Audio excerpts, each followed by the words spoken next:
What's going on, everybody? It's Motown EDC here again with another pocket dump. I got some new stuff, some old stuff. Say old stuff, I just made one video yesterday. But anyway, just got some stuff in. Got two new things in the pocket. Some stuff you saw yesterday, but some good and bad news. I don't really know how to put it right now, but haven't decided yet. But here we go. As Erica would say, let's get the boring stuff out of the way. Got some chapstick. It's a big old thing of chapstick too. I like these ones. But here's my wallet. Same thing you saw yesterday. Rugged Texas leather wallet.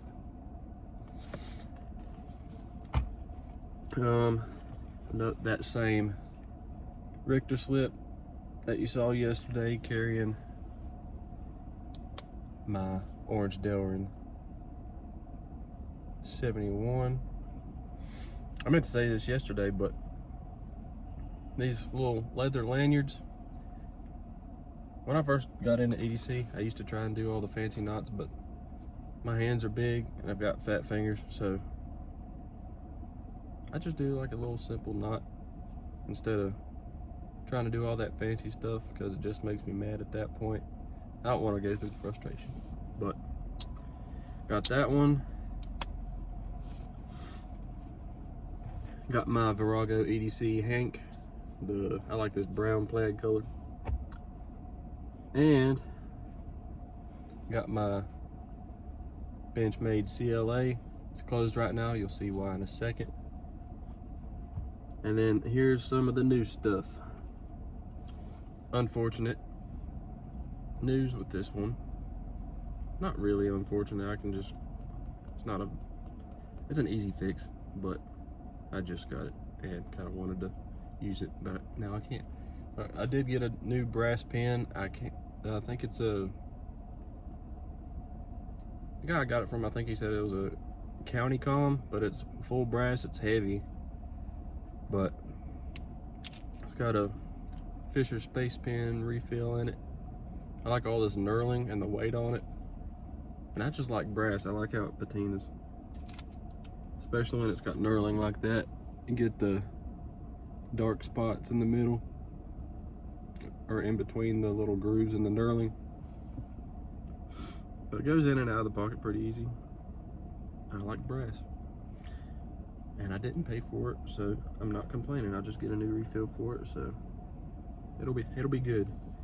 And then the other thing, I've been looking forward to this one. Shout out to Dan Alto for scoring this one for me. But I've got my 71, and this is probably the cleanest you'll ever see it. But just got my orange Delrin 21 to go with it. That thing is beautiful. I thought this one was beautiful, and this one's just bigger, so it's more beauty for the knife. I really do. I feel like I could go to war with this thing. I know it's a slip joint, so that's not very smart, but I feel like this thing can get some work done. I like how big the handle is, how big the blade is. I've already cut up some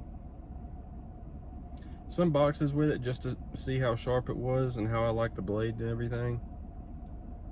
I mean, I've only had like the Sodbuster Juniors and 21, so I'm used to that size. Didn't know if there would be any difference in the, like, since this one's bigger, if it went through cardboard better or worse or anything. So went through pretty good. I mean, I haven't put an edge on it, and I know usually GECs, they're either super sharp out of the box or not very, but I really like it. I'm super impressed. The handle is about the same thickness. I got that lanyard in the way, hold on.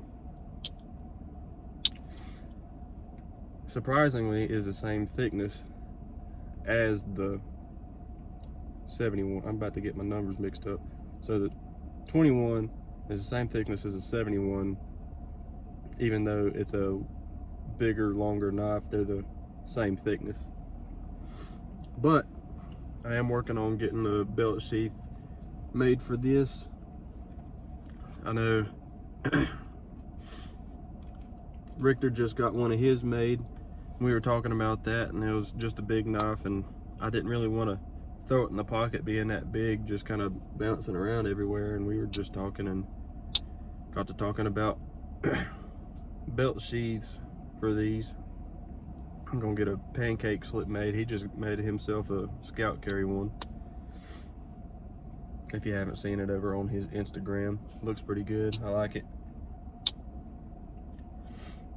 But yeah, that's what I've got in the pocket so far. But back to what I was saying earlier about some news that I don't really know if I'm upset about it or not. But Benchmade CLA is no longer an automatic. My button, my spring is broken.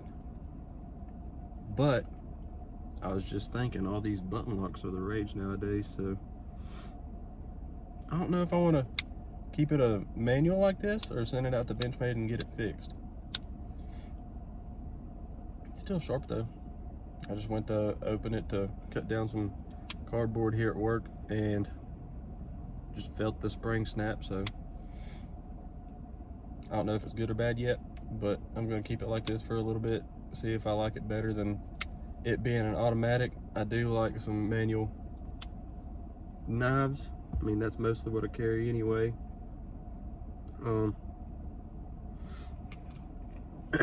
But yeah, that's my pocket dump for today. Let me know down in the comments whether or not I should get this fixed, keep it an automatic, or if I should keep it a manual, because it still locks closed. It's not gonna come open in my pocket or anything like that. I don't know, I think I kind of like it, but we'll see. So as always, just go check out some cool people over on Instagram. You got Rugged Texas Leather at Rugged TX. Got old Richter knives and his sweet pocket slips, good leather work. This one's getting some nice tainers on it. There's a little dark spot somewhere over here. You can look for it. I can't really find it in the camera, at least. Shout out to Dan Alto for scoring this piece for me. And Heavyset Slim over there on Instagram sent me a bunch of goodies. I bought a I don't know if it's a mahogany bone or a, what's it called, a chestnut bone sod buster that he modded into a spear point. But shout out to him for sending me all these goodies. And go check out Virago EDC if they're still doing their handkerchief work. If not, still go look at their Instagram. They've got really cool pictures and they're just really cool people. But there's my pocket dump for today. Man, I just love this knife. Okay, anyway, I've run out of things to say, so there's some cool stuff. Go check out some cool people. Use your knives, learn how to sharpen them, and I'll see y'all next time.